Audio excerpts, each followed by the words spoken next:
When you think about AR glasses, you probably didn't imagine these bulky AR headsets that have a cable running to your phone. You probably pictured glasses that look like regular ones and wireless, ones that can do AR that will remind you of Minority Report. Or am I the only one? I thought it was gonna be further away, so I was surprised by a company working on releasing glasses like these as early as next year.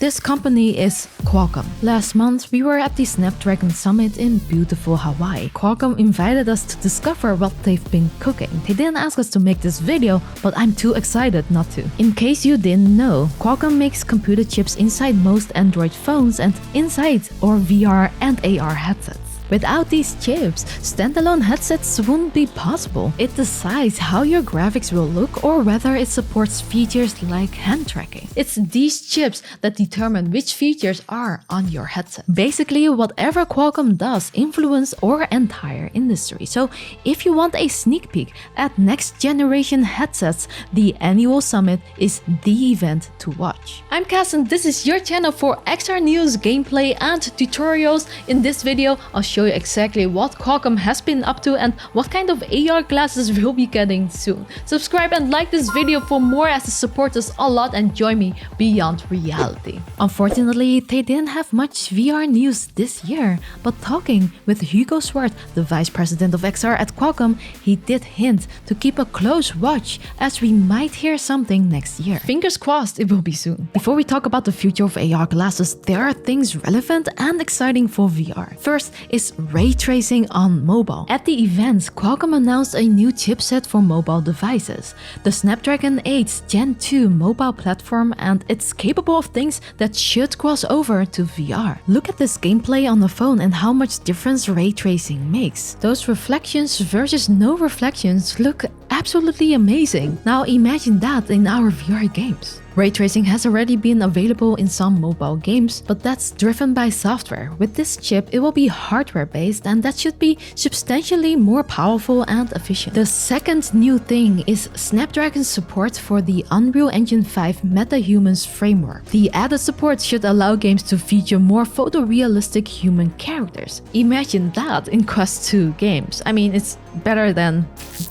Last thing is the inclusion of dedicated AI processing on the chip, making features faster that tap into AI. VR headsets also use AI to improve things like controller tracking, so I imagine this would also be great for VR. Now, I can't be sure if this will come right now, but I think it's just a matter of when.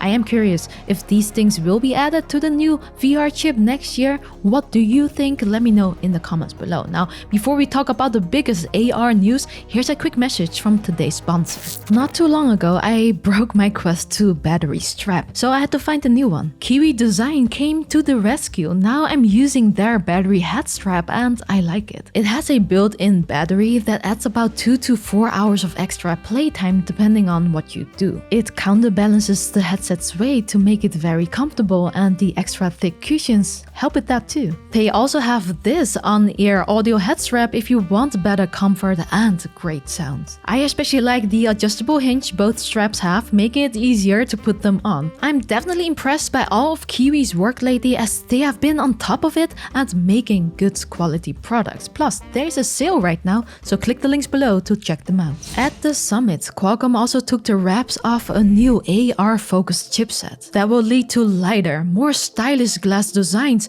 while powering more robust AR experiences. And these AR glasses are already being made for consumers. Qualcomm also announced partnerships with companies already using the new AR chipset. One of these collaborations is with Niantic, the Pokemon Go developers, who are making this AR headset that allows you to catch Pokemon in a way that was only possible in my dreams. More on this in a bit. Yes, these glasses don't look like regular glasses yet as they're prototypes, but this is where we're going. This is possible because for the first time, Qualcomm decided to make a chip focusing on one field, AR. Before, one chip was used for VR, AR, and MR, so for multiple domains, like the Snapdragon XR2 chip that powers VR headsets like Quest 2 and Pico 4, but it's also in AR headsets. That's different with the AR2 Gen 1, Qualcomm decided to split the chipset into three: an AR processor, a coprocessor,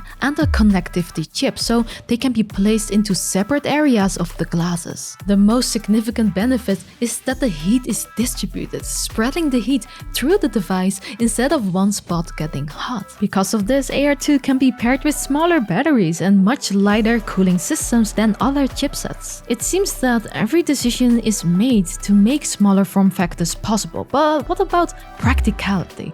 Qualcomm thought about that and made decisions on what we need on device and what we don't need until technology becomes even better. This is why the new chipset isn't designed to power standalone devices, so AR2 glasses cannot run apps alone. Instead, it connects to a host device like a smartphone or PC, but not with a cable, as that's not practical when running outside to catch a shiny Pokemon. So it connects wirelessly to a host device. This is made possible with the connectivity chip placed on one of the arms of the glasses, which allows for low latency and low power streams using Wi-Fi 7. This is actually the first AR solution with Wi-Fi 7, and Qualcomm claims the latency is lower than 2 milliseconds, which shouldn't be noticeable to most. Of course, it won't matter until Wi-Fi 7 phones are more widely available, but that will come eventually. During the event, I tried out the streaming with a reference design, but this was with an older chip as the AR2 chips were unfortunately not ready yet. But even so, I was surprised at how good the stream looked and how fast it was with the tracking and latency. Using a host device also has the benefit of letting the silicon on the glasses offload more complex jobs to that external device, freeing up the processors on the glasses to handle more latency sensitive perception data like positional tracking. So the second thing kept on the glasses is the main AR processor, which is situated on the other arm of the glasses and handles perception and the display output. This chippy is powerful. It supports up to 9 concurrent cameras. It has a dedicated hardware acceleration engine for better motion tracking, an AI accelerator to reduce latency for hand tracking or 6DoF, and a reprojection engine that helps prevent frame drops for a smooth experience. I mean, it's nauseating to look at laggy video, so it makes sense to keep this on glass to make that as efficient as possible. The last thing is the AR coprocessor, and it's placed in the bridge of the glasses. This location makes sense as this processor does the eye tracking and iris authentication for foveated rendering. So this little chip aggregates camera and sensor data, optimizing things only where the user is looking, which helps reduce power consumption. That's how Qualcomm is going to revolutionize head-worn AR glasses. However, the biggest question is, of course, adoption. Qualcomm has shown it's got a dozen leading device makers actively using the AR2 Gen 1 to build products. Just look at this slide. Huge companies like Lenovo and LG and a few other familiar ones are already working on it. But the most interesting one is the one by Niantic, and not only because I'm a fan of Pokemon, but they actually showed off their AR prototype in action during the keynote, without Pokemon sadly, but this is actual headset gameplay. Of course, since it's early, the graphics may look a bit gimmicky right now, but if you look beyond that, it's really impressive having wireless AR glasses with such a small, nice form factor that seems to include 6DoF tracking and what looks like real AR. Right now we have AR glasses, but many of these are still tethered to your phone. It has limitations like it's not easy to walk around with them, and the screen is not bright enough for usage outside. Plus, be careful online as some glasses are being sold as AR, but they really aren't. Real AR is when you can walk around the virtual objects that are now in your real environment, and they should respond to you if you interact with them. The glasses should be able to detect and track planes, so if you send your virtual monkey pet to climb that wall next to you, it should know where that wall is. But based on the Niantic trailer here, all of this seems possible with their new AR glasses, which is very exciting. Unfortunately, they didn't have a unit for me to test at the event, so I can't tell you more, but hopefully we'll get to try these things soon. Beyond the hardware, Qualcomm is also determined to help bring high-quality AR content. They do that with Snapdragon Spaces, an XR platform that developers can use as a foundation for content. But of course, different game engines are also supported. Now, it's hard to say when products based on the Snapdragon AR2 Gen 1 may be ready for consumers, but it seems Qualcomm has figured out a way to make AR glasses more stylish and practical. You can bet that I will cover these kinds of glasses when they come out for consumers. Well, not this one, as this one is just an example, but subscribe for that if you haven't yet. You might also be wondering where Meta is on their list. I mean, even Pico is on there, but the latest news is that Meta also signed a multi-year broad strategic agreement with Qualcomm. But we'll have to sit tight and wait to see what will happen. In any case, it's fascinating seeing what Qualcomm is doing with this chipset. I guess focusing chips on one area might be the best way to go. Hopefully they will do that for VR too.